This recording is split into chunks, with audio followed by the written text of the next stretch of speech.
Il y a déjà 2 bonnes semaines que je m'éveille un peu avant l'aube, signe que le printemps est à nos portes.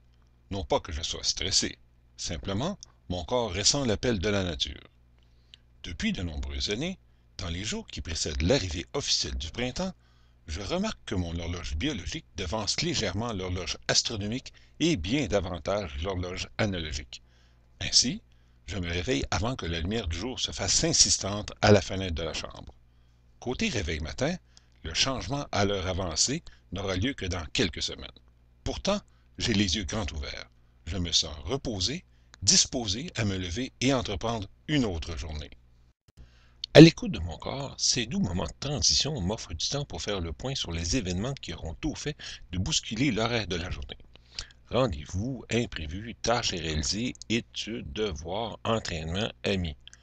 Sans les réviser dans un ordre particulier, ils ont tous leur importance, façonnant, rythmant à leur manière une journée qui s'annonce comme toujours, tumultueuse, heureuse, bien remplie. Loin d'être seul dans cette situation, les oiseaux s'activent eux aussi à l'extérieur. Dans la haie, on piaille et on zinzinule à qui mieux mieux, signe d'une fébrilité certaine. L'air n'est pas en reste, jouant du vent dans les rideaux comme d'un instrument dans les oreilles. Ici, doux bruissement annonçant une journée particulièrement douce pour ce moment de l'année. Là, une gouttière se prend pour un pipou et joue de l'eau comme un ruisseau. À ce rythme, avant longtemps, les signes de ce rude hiver ne sont plus que souvenirs. Comment font foi les volatiles? Indéniablement, je ne suis pas seul dans cette situation. Combien sommes-nous à la vivre? Depuis combien de printemps? Avant, bien avant le réveil matin, outillé de la technologie et de ce besoin irrépressible chez l'homme de mesurer et d'indiquer le temps, c'est le rythme naturel des astres et des saisons qui guidait nos actions, nos pulsions.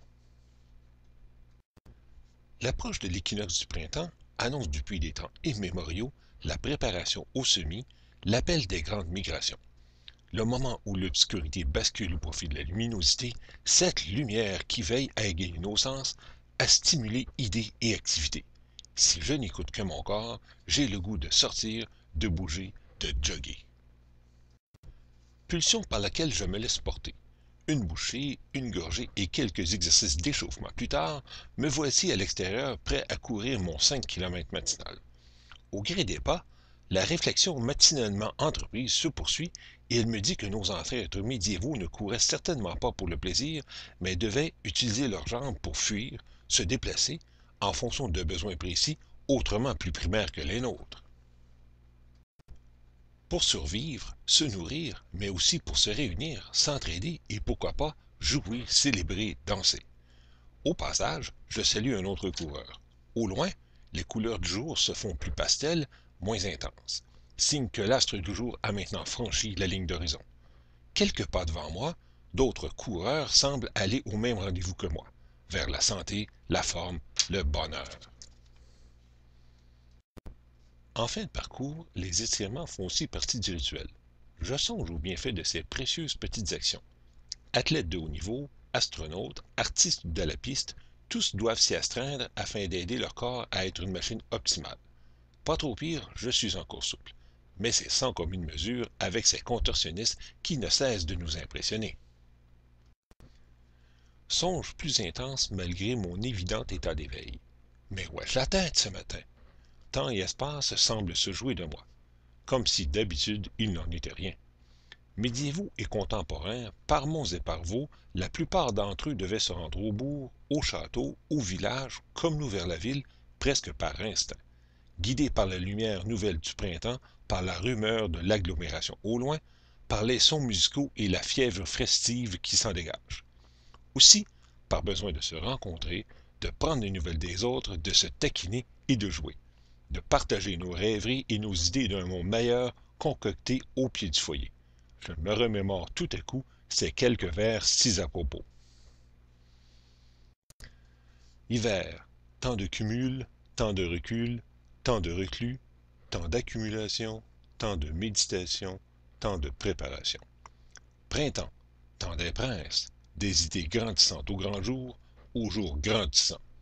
On ne peut grandir sans les idées de nos futurs, sans des idées pour le futur. La succession des saisons, et tout particulièrement cette transition d'une à l'autre amène vraiment une fièvre stimulante. On a envie de jouer des mots, de faire vivolter les idées, de surprendre l'autre, de personne à personne et par nos outils numériques interposés, de les faire interagir, de se mesurer et de s'entraider, de coopérer, de compétitionner. Meneurs d'aujourd'hui, accompagnateurs de l'avenir en devenir, ce printemps, signe tangible de renouveau, nous interpelle et nous dit à mots doux, subtils et intenses, presque impératifs, qu'on se doit d'aménager le temps et l'espace pour que les idées d'aujourd'hui forment le concret de demain.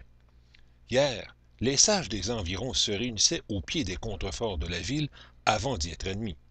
Aujourd'hui, ils sont côtoyés de ceux qui, nés avec la technologie, voient, pensent et vivent le monde autrement. Indéniablement, ils sont omniprésents. Prenant à contre-pied les contreforts de cette ère, ils y entrent de plein pied au sens fort.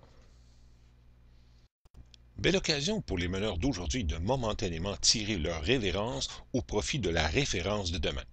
Que serait un univers à la hauteur de ces auteurs du numérique, fait de l'essentiel pour être pleinement stimulé, de réel et de numérique pour être avantageusement déséquilibré cognitivement et intellectuellement, tel le déséquilibre insécurisant mais tellement grisant qui force les premiers pas en avant des tout-petits?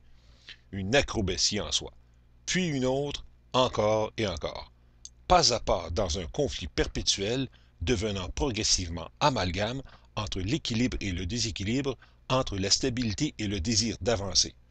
Confort et zone proximale de développement se succèdent à un rythme fou, où rien n'est évident, mais tellement invitant, où il faut puiser dans ses ressources et celles d'autrui pour créer la force nécessaire pour progresser en incorporant harmonieusement la quintessence de soi et de l'autre.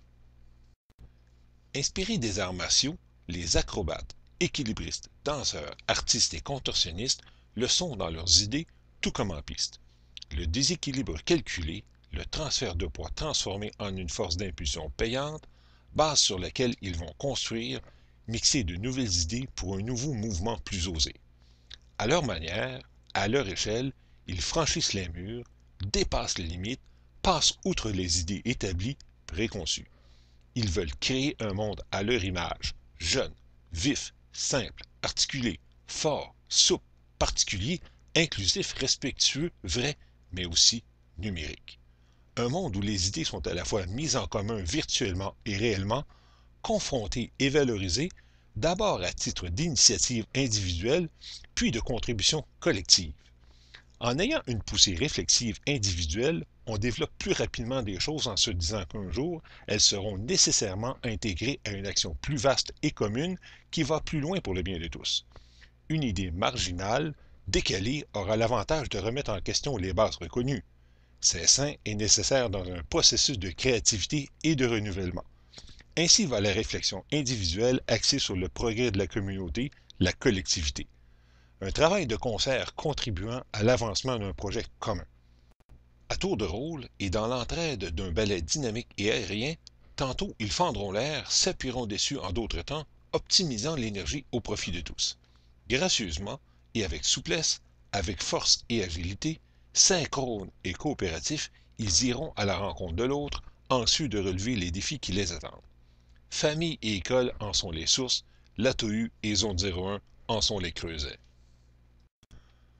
Tout à coup, nous levons les yeux au zénith, le regard attiré par ce bruit printanier d'une volée d'oies de retour du sud. Cacardant, elle semble d'accord avec nous, joignant le geste à la parole depuis des milliers de kilomètres, nous replongeant à qui mieux mieux dans nos songes.